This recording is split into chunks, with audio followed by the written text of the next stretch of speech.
Today, I want to walk you through an unsung hero that has been rescuing Nigerian lives since 1800s. Don't quote me on that. That is called rice and stew. Oftentimes, when growing up, when you want to eat junk food, your parents will tell you there's rice at home.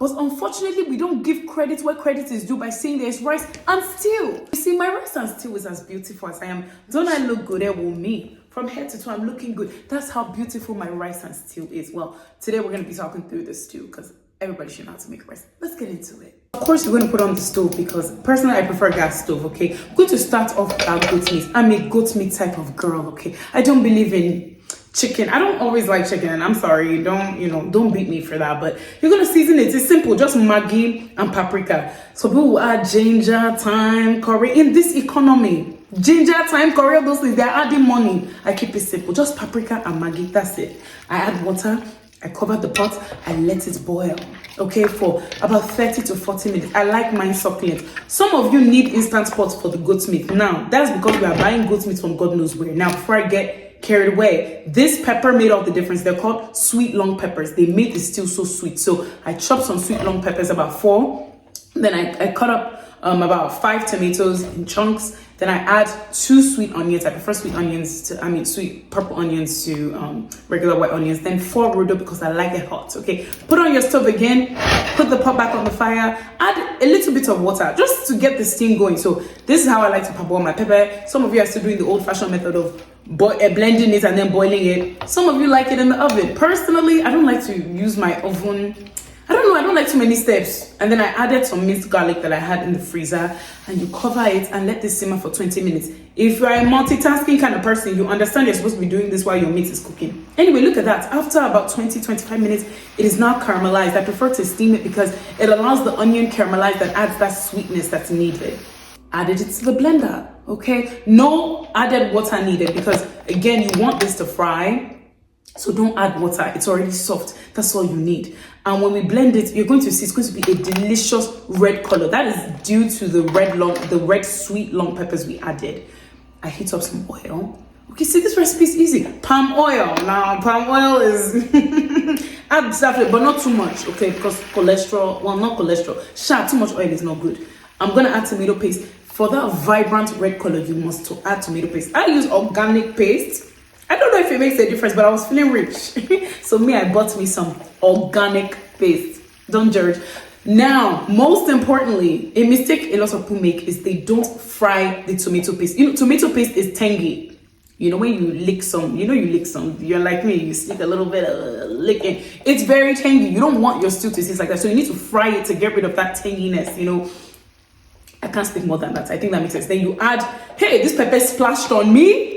I quickly covered it, you see, because we needed to fry. So I fried, I turned off the heat because I'm a beautiful girl, please. They're not going to burn me today. I stirred it, and when I stirred and combined it, I turned back, I covered it, and then I turned the heat back up, okay? Because you need it to be fried, but now not too hot though, just a little bit. And you see, when it stops splattering and the oil flows to the top, it's ready. I added goat meat prematurely because I was carried away because I need to season it first. So I moved a little bit of goat meat to the side and I added my seasonings, all right?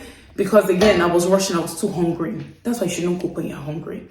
Maggi, thyme, curry, bay leaf, paprika, because again, the color. Now, when I say Maggi, I mean Nor chicken bouillon, okay?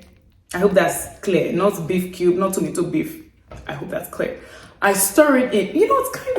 It's interesting. It's like chicken and beef. Anyway, whatever. I add the rest of my goat meat. A little bit of the stock. Now, not too much because we don't need to be consuming animal fats, okay? Greedily. Just a splash. Just a little something. Not too much though. Not too much.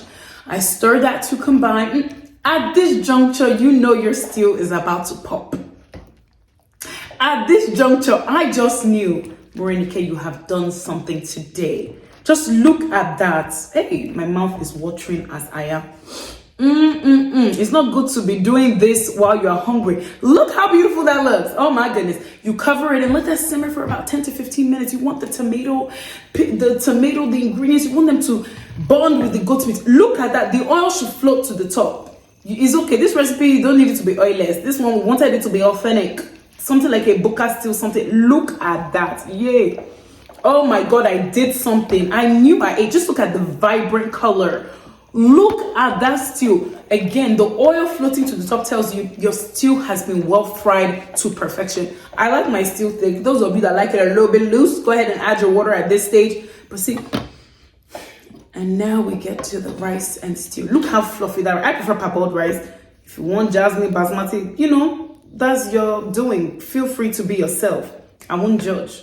Parboiled in this house. Then of course, fried plantain. Oh, I'm getting hungry. I actually hunted for this because for some reason the grocery stores around me, they were just selling green plantain, and I was like, why are you people not being agents of the Lord? I found a Latino market that actually had the perfectly ripe plantains. Argue with yourself, but this color of plantain is the perfect color of plantain. Just look at that, and of course I add that to the side. Now we bring it all together. Some rice, my plantain, and vegetables. Some of you don't take your fiber. Eat your fiber. I have vegetable on the side, okay? And I'm gonna scoop it out. I don't want to lecture you people about what's going on with colorectal cancer in this world, but get your fiber in. It's bad enough we're gonna eat a lot of oil in this sweet. Balance it out. Now we introduce the star of the show. Look at her. She's so pretty. Look at her. My mouth is watering. Oh my goodness. I'm gonna scoop some. Now, I don't like to be stingy when I serve you. Plenty meat. We're adults. We can now eat 5 pieces of meat. I'm a growing child and I'm an adult. Growing child, adult. Whatever. I need protein. All right. So I pack the plate with plenty goat meat. As if I'm rich. As if goat meat is cheap. Whatever. And oh, look at that. Look how red that is. Come on. I hope you have learned something today. Let me give you a little twirl. Twirl for me. Show me the front. Show me the back. Look at a well-balanced meal. Okay, let me show you again a different angle. I have done something today, and let me tell you, the plate was cleared. The plate was cleared. Thank you. I know that was a fast recipe, but I hope this has taught you how to achieve very thick, vibrant, sweet stew. As I mentioned earlier in the video, for me, the game changer in this recipe was I didn't use regular bell peppers. I actually used sweet long peppers. Oh my goodness. And truly they were sweet and long. Between the sweet long peppers and the onions and steaming it over the stove, my goodness, the flavor was rich. And as the youth say, it was given. It was given. The stew was tea. Am I using that correctly? I don't know. Whatever. My stew was popping. I hope you learned something today. Thanks for tuning in. Thanks for supporting. Feel free to share this video with somebody who is challenged in the stew making department. Not everybody is blessed to be able to understand what goes into making stew. Help them today. Send them this video. Thanks for tuning in. I'll see you at the next video.